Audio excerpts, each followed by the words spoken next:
Okay, a little disclaimer. What I'm about to talk about in no way represents how my business operates currently.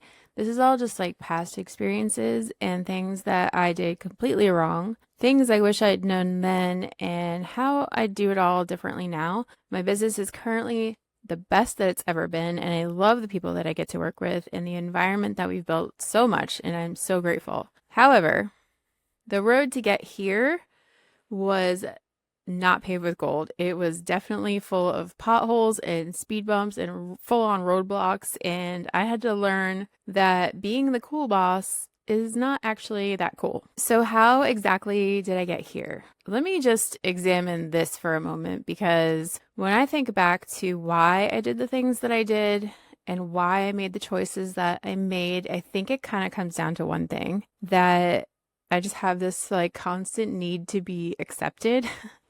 And I just wanted to be a different kind of boss. I didn't want to be seen as the boss. I didn't want to be the bad guy. I worked in so many shops where the owner was demonized and they were hated by everyone that worked there. And I just really didn't want to be that person. And I didn't want to be that kind of a boss, which I don't think I am. I think that there was real reasons behind why people felt the way that they felt about those owners, but I just desperately didn't want to be that kind of a boss.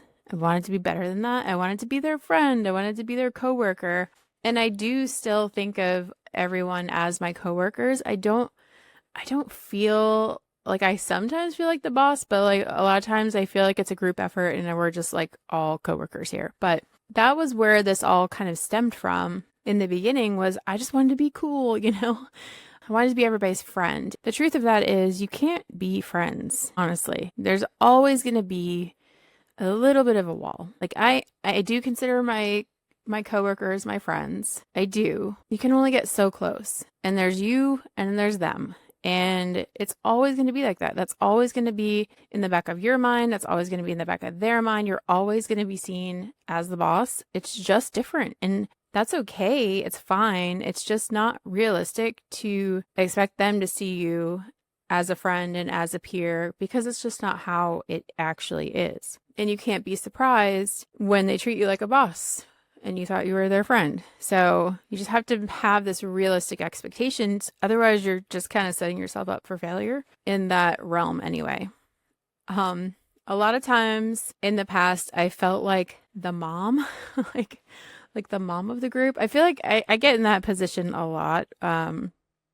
Just in a lot of different situations that I've been in, I always kind of end up being the mom of the group or whatever. But I always felt like, like the mom from the Mean Girls movie, like I'm not like regular mom, I'm a cool mom. So, but I just got to this point where I kind of overstepped, I think, and I got too involved in their personal lives. And I never wanted to be seen as a mom at all. Like, at least not their mom. Like, I am a mom, but I don't want to be their mom. I definitely don't want to acknowledge that there's that big of an age gap between us to be considered their mom. But from my perspective, I was just a friend giving a friend advice. And from their perspective, they looked up to me as a mother figure. And there's an actual situation with a past, with someone who worked with me in the past who really did see me as a mother figure in their life. All jokes aside, they really didn't have a great relationship with their own mother, and I kind of like fit the bill. And so I was seen as this mother figure, and it didn't really, I didn't know this, this was something that was said to other people, but not to me. Had I known that's how she saw me, maybe I would have acted differently in some situations, but I just, I didn't know. I didn't know I was like replacing something. So it's tough. And, then there is this expectation of how I'm supposed to act and how I'm supposed to treat them. And, um, you know, not giving them enough attention or not caring enough or caring in the right way or giving attention in the right way. And they just had this like unspoken expectation of me and then blamed me for not meeting that expectation, which feels totally unfair to me, but I also was kind of oblivious because I wasn't really paying attention. I wasn't really aware. And I definitely could have talked more with them and fully figured these things out. But it caused this like unspoken grudge that was held against me for a long time. And there was a situation where, like, I'm a very sarcastic person. I'm always making sarcastic jokes. I'm almost never serious, like just in a work environment. Like it's very rare for me to just be like have a very serious like conversation or to um say something shitty and actually like I'm actually being shitty. Like if it sounds fucked up, I'm probably it's a joke, you know? But and I thought, we were on that level and that, I just assume everybody can take sarcasm like I do. It's just like my love language. So there was a situation where I blurted some shit out that I said jokingly and it went very badly. And it was held against me for a long time and I didn't know what was happening. So like I said, like there was this kind of expectation because I sort of did it to myself by putting myself in the situation where I'm like caring and I like feel like I need to help everybody and give them advice. And I've just always kind of been that person. I don't know, maybe I push my advice on people, or maybe I try to help too much, to like overstep that boundary maybe a little bit. And something I probably need to figure out and work on, but it comes from this loving and caring place. Like I feel like a natural teacher. Like I always want to help people and teach people, and I've always found myself in positions where I am an advisor or a mediator or a trainer or a coach or a manager. I just naturally end up there. And maybe I'm like a know-it-all. I God, I hope that I don't come across as a know-it-all, but I don't know shit. I know my life experience, and I try to, like, if somebody asks me how to do something or my opinion on something, I'm gonna try and help. I'm gonna try and tell them like what I've learned in my life and how maybe what I've gone through could somehow apply to them and what they're going through, and maybe I could save them from the struggles that I've had to endure in my life. I don't know, but I always kind of wind up in this position. So putting myself in this position where I am this caretaker of sorts, like I kind of set myself up to also get taken advantage of, unfortunately. So have you ever been like in this situation where you're like, yeah, no, that's totally cool, no worries, but inside you're like screaming because you're like, no, I hate this, I don't want this, but you're just trying to be cool. Like you don't want to be a dick and you're just trying to be like super cool about it before you realize what you're saying. You said too much and you agreed to too much, and you did actually care when you said that you didn't. Maybe this is just like the former people pleaser in me, because I really am not this way anymore. Um, but I used to be very much a people pleaser and very much like not trying to rock the boat, not trying to cause any kind of like confrontation or stir things up. In certain situations. I think in other situations, I'm very much trying to stir things up and start shit. But the people that I care about and that are close to me, I really tried to protect those relationships, or so I thought I was protecting them, by being super agreeable. And like I said, I didn't want to be the overbearing boss. So I was trying to be the cool boss. So I'm just like, yeah, no, totally fine. Like, whatever. I'm cool. But really inside, I did care and it was not cool. And then it gets to the point where you want to say something, but too much time has passed and now you just can't. And there was a situation where, fuck it, I don't care. I'm going to talk about it. So there was a situation where I was basically renting a space to another small business, and they came to me and asked, like, they're going through a bunch of stuff, could they skip rent for 2 months? And me being this person that's like, oh my God, I have to take care of everyone around me. Everyone has to be okay. I need to make sure that no one is suffering. Blurting out just, yes, absolutely. Like, no problem. Like, don't even worry about it, without even thinking. So never sitting down to discuss like what the terms of this agreement are. Never asked them to repay me. I assumed that, you know what they say. So I assume that the type of person that they were, and I assumed they would want to repay me. I assumed that they would be good for it, and without even asking for that, I just agreed to it. I just wanted to like stop their hurting and like ended up hurting myself in the long run. So, lesson learned, but in the moment, I was actually about to say like I need you to take over this lease. Like I can't do this anymore because I was covering extra bills and I'm like, this is a added expense. It's like none of my business really. Like I don't want this anymore. I was about to just ask them to take it over and they came to me with that and my dumbass is like, yeah, absolutely. Don't pay me. Like, don't give me money. I don't need it when I actually really did need it. So anyway, lesson learned. We don't make financial decisions based on emotions anymore, and we don't make any decisions like that without sitting down with the bookkeeper and discussing things like, I don't know if I could do that anymore. But and then in the moment, that was a bad idea. So sometimes, being super lenient and super cool goes pretty badly and you let things slide and you don't want to be nitpicky and you pick and choose your battles because no one wants to be seen as this micromanager and overbearing boss. So you're just being cool, letting it slide, not going to get worked up over anything.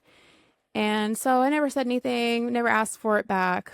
It's really on me. Like I can't even blame them because I didn't ask for it. There was no agreement. It was just like you're skipping rent for 2 months. Got you covered, and that was it. So anyway, being the cool boss and just letting things slide, not always the best. It gets to this point where things start to kind of feel like they're getting out of control. You start to feel things getting away from you, and it happens so slowly that it's like it's so smooth, such a smooth, slow transition that you don't really realize how out of control it really is until you look around and you're like, fuck, what happened? This is not where I meant to be. I did not mean to end up here doing this. Like somewhere along the way, I took a wrong turn, changed direction, and now we're on an entirely different trajectory than when we were where we were supposed to be. So you really start seeing these signs that whatever's happening and the people around you are not really a good fit and it's not going well. But you can't let other people come into your business and decide for you what you're going to be about, what you're going to stand for, how you're going to do things. And you have to have a clear vision from the start on what you want for your business and stand firm on it.